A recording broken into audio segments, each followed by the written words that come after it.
What you're about to see is a matter of human record. Explain it? We cannot. Disprove it? We cannot. We simply invite you to explore with us the amazing world of the unknown. To take that one step beyond.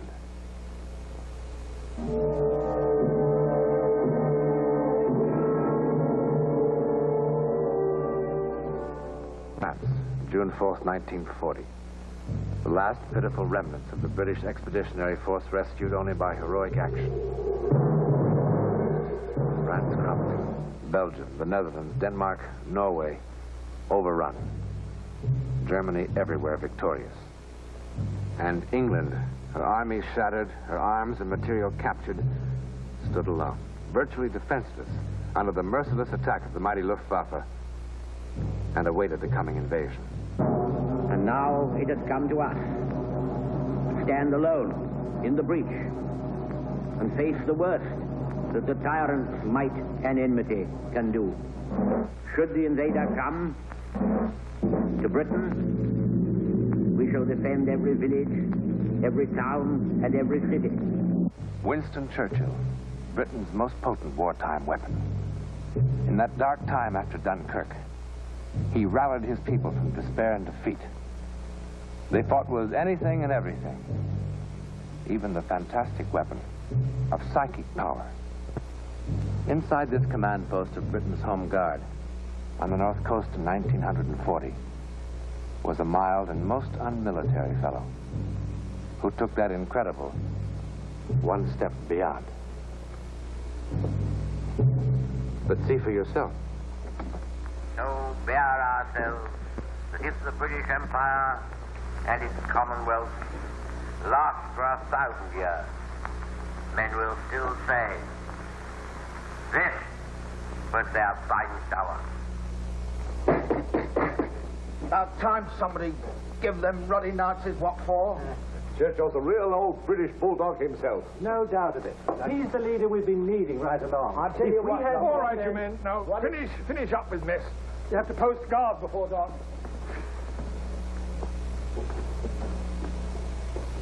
Their finest hour. Well, it really gives you a sort of lift, doesn't it, Mr. Blakely? It does, Billy. It really gives one hope. Our side will win in the end. Yes, but do you really think we will? I don't know. I suppose that depends on us, doesn't it? The blooming Nazis don't kill me. This food will. Whoever told you you could cook, eh? Oh, fine one to choose. Farmer probably never cooked a meal in his life. Do you think hauling coal in a dray qualifies you for any better? Oh, what a crew. Ruddy farmers, bank teller, overage chemist, headmaster of a blooming girls' school.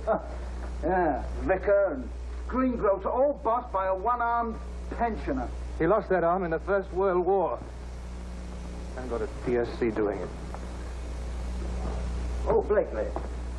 I met Ethel when I was in town today. She said to take care that you wear that scarf against the night air.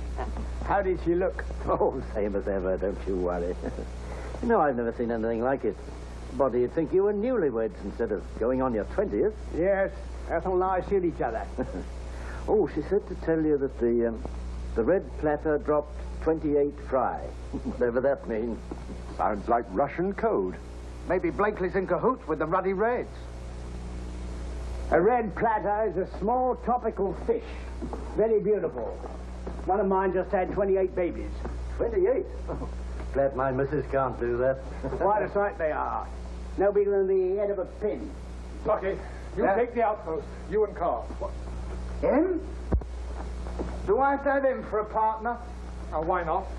Well, I just wouldn't feel safe, that's all, with only a kid to protect me back. Look, Lucky, we're all the same here. All doing our bit as best we can. Carl's done well so far. Well, he's got no nerve, anybody can see that. If he had, he'd be in the services at his age. Quite obviously, he was turned down by the services. Well, that's what I mean. Why? That's none of your business. Now, Lucky, it's time you understood we're under military discipline here. This is war, and you'll have to take my orders. Look here. I'll take Cliffy's place on the cliff ward. I was going to put you on telephone watch tonight, Herb. You need rest. We all do, don't we? I doubt if there's a man here who's had 10 hours sleep in the past week. Carr and I can spell each other. All right, that's how you want it? If it's all right with Carr and Lockie. All right. You know the schedule of the watch and the signals. Now, no lights and no smoking from now on. Allison. Yes. You and Charlie get to the lighthouse. Right. Bill, you take the near bunker.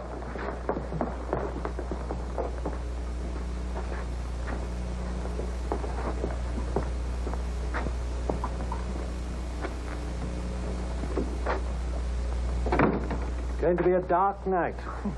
Just the kind they choose. Do you really think we have to fear them this far north? Surely they'll hit straight across the channel at Kent and Essex.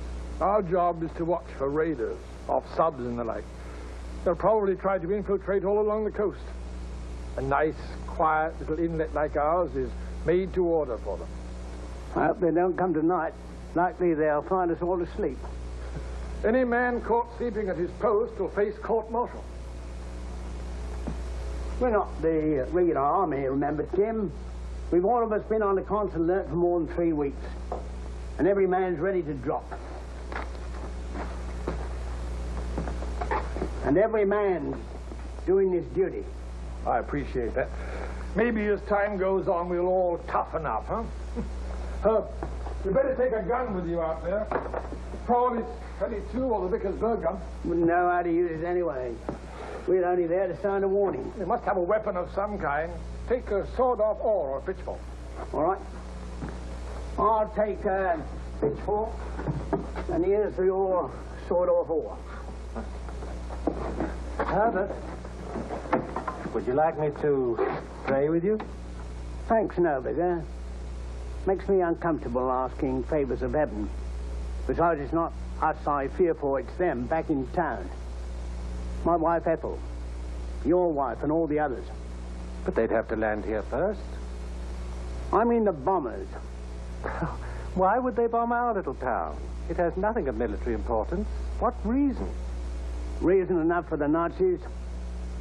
Remember Rotterdam? Just to show they can do it. Just to put the fear of God in us. Don't think of it. It won't happen here. They'll be all right. Very well, Vicar. You want to pray? Pray for them.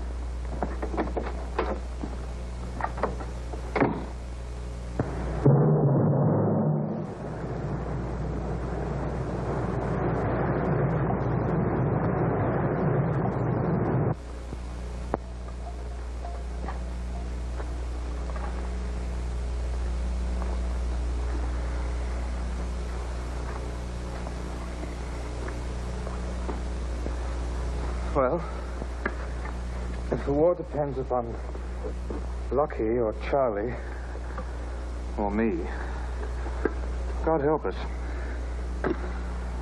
We're really at the bottom of the barrel. Oh, I wouldn't say that entirely.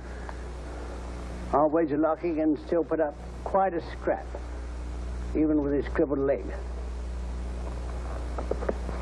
Of course, I'll admit, as a warrior, I'm an excellent greengrocer, but, well, perhaps our services won't be needed after all. Yes, but supposing they come, what are we going to do without guns to go around?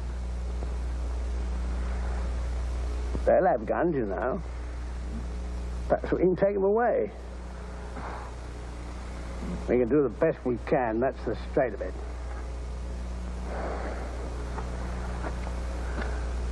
Mr. Blakely, Lockie was right, you know. I am a coward.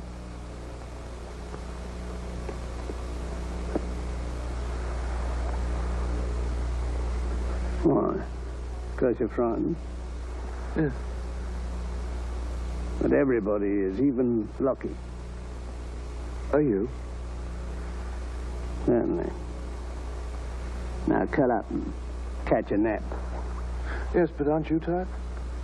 I don't go to sleep now, or I shan't wake up till morning. So, I'll take the first watch, while you catch 40 winks, and then you can have the second. Now, don't worry, I shall wake you.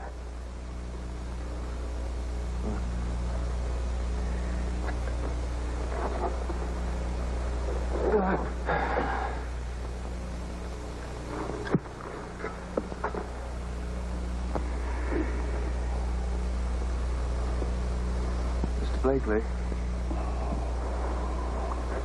The reason why I couldn't join the service, I've got bad lungs. Go to sleep.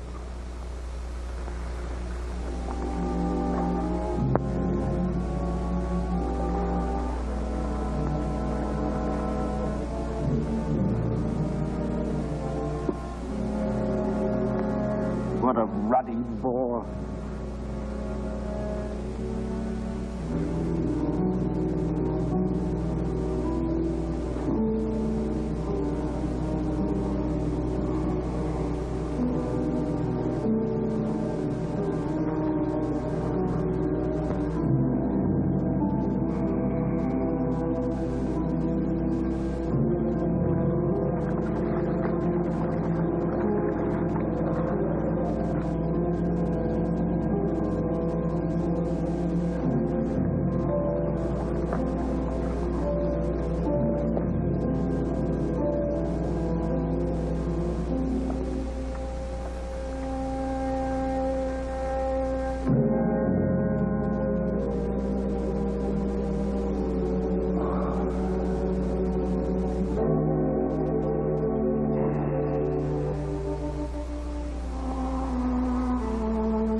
Happy birthday.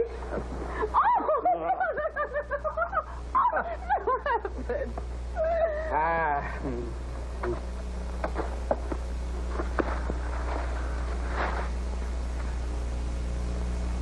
Do you like it?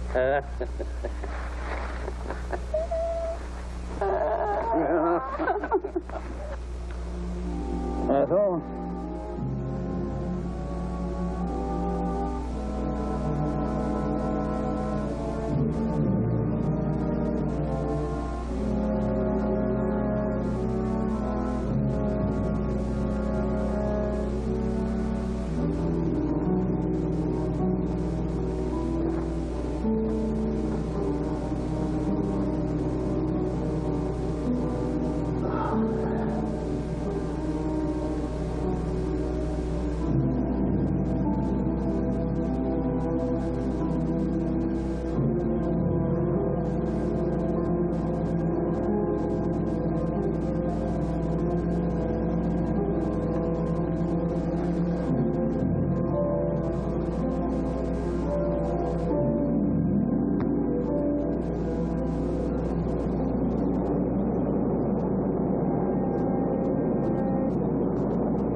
Signal the alarm.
He's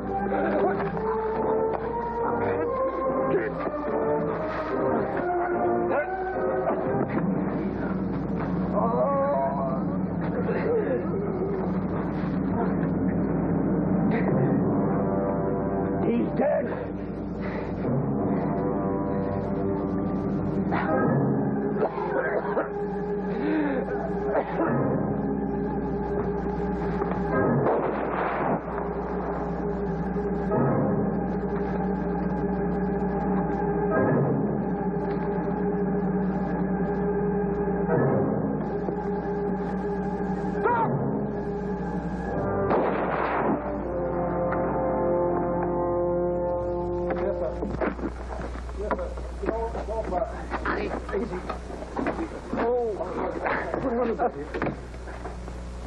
Oh.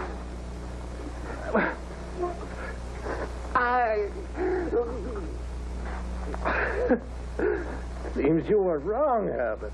It was we who needed the prayers. How do you feel? Nothing serious. I'll be back on my post tonight. Oh, the attack started at 04:17 hours and lasted approximately 7 minutes. Yes, I'm sure. We got them all. 5 men and an officer. Ours? Well, I suppose every man's got a scratch or two. Only 3 seriously. I'm sending them into hospital. Go ahead, Charlie. Yes, sir. Dead? Only one. Who? Lucky. Oh.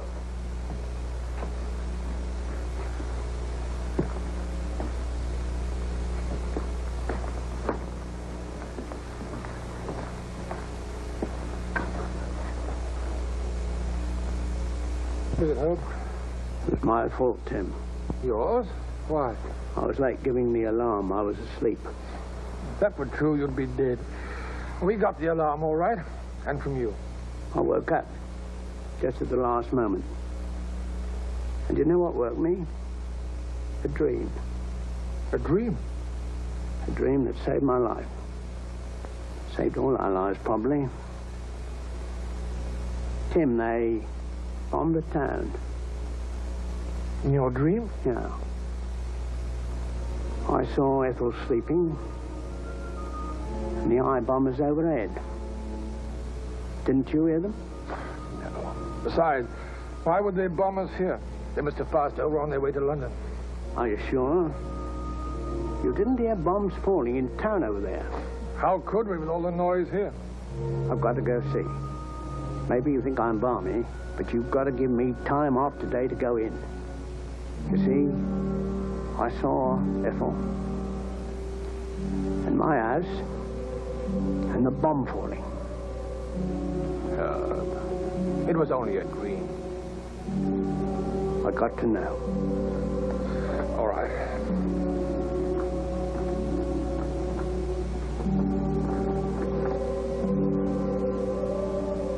Colonel Marlowe here. Can you tell me, did they bomb you in there just now? I see. Thank you.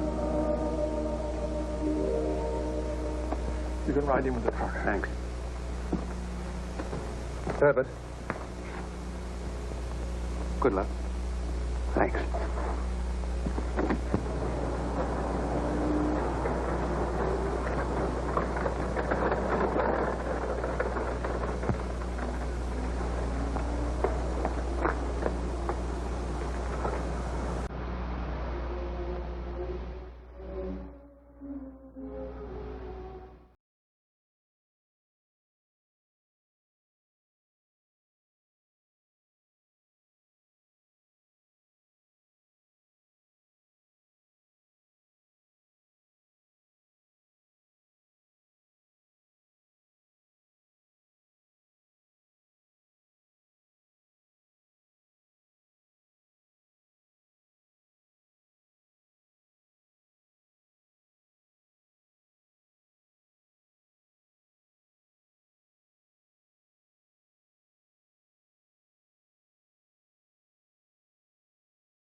Officially, she's still listed as missing.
What about Ethel,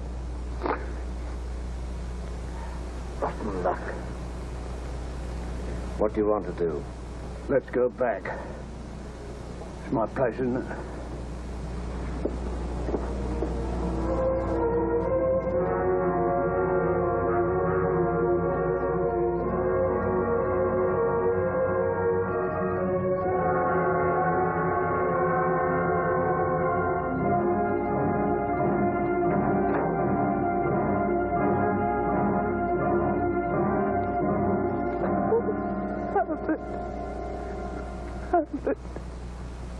Oh, I was so worried. I know it's against regulations, but I just had to come. I thought you were dead. I was dead. I dreamed some Nazis landed here and were going to attack you, and no one saw them coming. I screamed. It was so terrible, it saved my life. I woke up just as the planes were overhead, and I had just enough time to grab some clothes and run into the basement. I had a dream, too. What in the world are you doing with my shoe? Want to hear my dream, Ethel? I tried so hard to call you. I tried so hard to warn you. I wanted so badly for you to hear me. I think perhaps I did, Ethel. I think perhaps I did. A recorded case of the double dream. When a man and his wife met for a life-saving moment in the world outside the five senses. Sometimes people in love have been known to speak beyond time and space. To whom it happened, we know. Where it happened, we know. How or why it happened,